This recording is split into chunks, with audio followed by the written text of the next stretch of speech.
This brief presentation will discuss meaning-based context and universal themes. How is this used? It presents new concepts using resources, prompts, visuals, or themes students are familiar with. This could be popular music, video games, a family context, or content from other subjects. It also uses everyday objects or materials, everything from a pencil and a hat all the way to a computer. And in a lot of people's context, probably an iPhone or a Droid. It also uses the students' interests. If you're dealing with teenagers, this might be dance music. Younger children, maybe a TV show. But all are relevant and meaningful to the learner. At an entering level, I approach this as young children at the entering level, like some of our classmates taught younger children overseas. I used the Singing Walrus. I am a music teacher, so usually my catalyst is music. And with small children, using a consistent theme of an animator or a musical style, like the Singing Walrus, is a great way to build consistency and frequency. So their kind of language and the predictability, the characters, it's something they start to look forward to, they become familiar with. So it's motivation to repeat after them or to engage with the singers. And in a song like the action song, learning what actions sound like and watching the chickens do the actions. So over time, when the teacher says, "Clap for me," she can assess the student's comprehension by whether or not they clap. As we approach the emergent and transitioning stages, I approach this as dealing with a teenager who is perhaps a refugee or just newly entered the country in the urban setting. In that cultural setting, dancing and or rapping are quote-unquote street cred. Being able to do these or to know the right songs helps a child acclimate and immerse themselves into the culture. In this case, I used Lean and Dab. Lean and Dab is a line dance. It has a lot of following directions. In these progressive stages, emergent stage concerns if a student understands how the language operates, where the language is going, where the progress is happening. Looking through the lyrics in a song like Lean and Dab gives a student the opportunity to analyze text and to revise this text and make it meaningful to the student. Also at the end, not only have they shown progress and had the opportunity to make the text meaningful and show what they know, what they understand, perhaps what they don't know, what they don't understand, they're using a catalyst that is meaningful to them, culturally relevant, and enjoyable, which means there's motivation. Why did I choose this theme? As an educator, I use a lot of immersion. I like to learn by doing.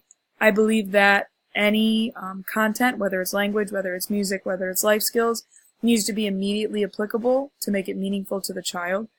I believe schematic connections, and also with connectionism, those new pathways are made firm by frequency, and frequency is encouraged by preference. If students prefer to listen to music or prefer to do an activity, then they will be motivated to learn. And if they don't mind doing it a second or third time, you have that frequency and stronger connections. I also am always very aware of diverse learning styles. Not one learner is the same. Children learn very, very differently, especially if they're from different cultures. From our text, I pulled out the process, get it in the end. I think it's very important that any kind of error correction does not interrupt the activity or stop the class. There's an exchange, an encounter, perhaps a quick modification, or repeating the phrase correctly to a child if they ask a question incorrectly. To keep it moving, to keep the pace, and it's not you did something wrong, it's let's have a conversation, let's exchange. And again, this modification, interacting, helps the language become comprehensible and immediately applicable. I think that's very important. Connecting meaning-based content and universal themes to our SLA theories, I made an immediate connection to information processing, the mental process involved in language learning. And what I highlight in blue here, I find very important.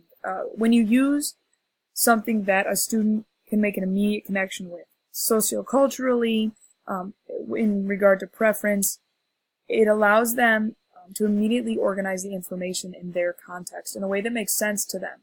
Yes, the language, we might want it to be academically perfect, but it also depends on what you're going towards. Do you want it to be academically perfect, or do you want them to be able to communicate? And I think communicating is far more important. Briefly, the 3 levels of IP. Input becomes intake in the first level of IP when the input is meaningful to the learner. And that goes back to our motivation and meaning-based.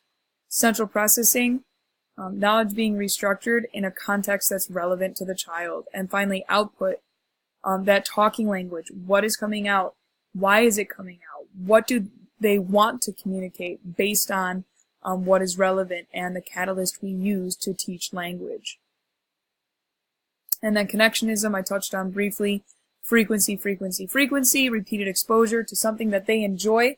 They're going to make those connections, and those connections are going to be made stronger by that frequency. This theory, the theory of behaviorism, is not connected to this at all. Absolutely not. No drill and kill, not teacher-centered. This is completely student-centered.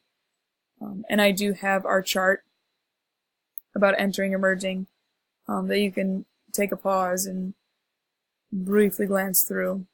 But just to summarize, meaning-based context and universal themes is relevant to the life and interest of the learners. It's immediately applicable. It's modified to meet the language learner stages. Motivation is key here. It's all about motivating, using what motivates the student. And it could also aid in cultural immersion, making a student either feel more comfortable with music that they know from home, or exposing them to the culture that they now live in and need to become familiar with. In brief, that is meaning-based context and universal themes.